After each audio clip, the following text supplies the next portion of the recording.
Cricket ఆడేటప్పుడు మనకు ఒక జబ్బు ఉంటుంది. అవతల మనం మ్యాచ్ చూస్తా ఉన్నంతసేపు వాడు ఎట్ట కొట్టుంటే బాగుండేది, బంతి ఎట్టేసి ఉంటే బాగుండేది, ఎట్టయితే కొడతాడు, నేనైతేనా అంటుంటాం. అంతేగాని నిజంగా మనం బ్యాటింగ్కి దిగిన సందర్భంలో అన్నీ మర్చిపోతాం. అప్పటికప్పుడు ఆలోచిస్తాం.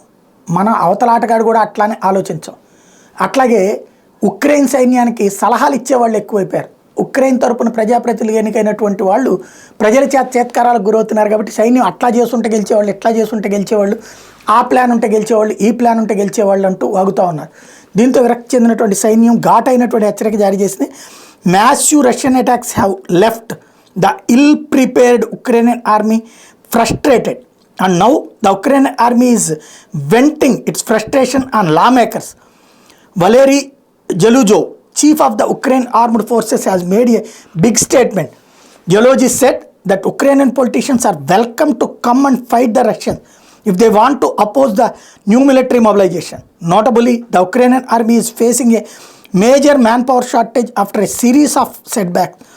What worse is that many in the army are refusing to join combat operations against Russia.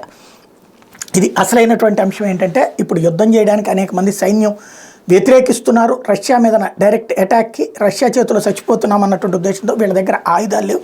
ఇలాంటి సందర్భంలో ప్రజాప్రతినిధులు చెప్తుంటే మీరందరూ సలహాలు ఇవ్వడం ఎందుకు, వచ్చేసేయండి, కలిసి యుద్ధం చేద్దాం రండి అని చెప్తున్నారు.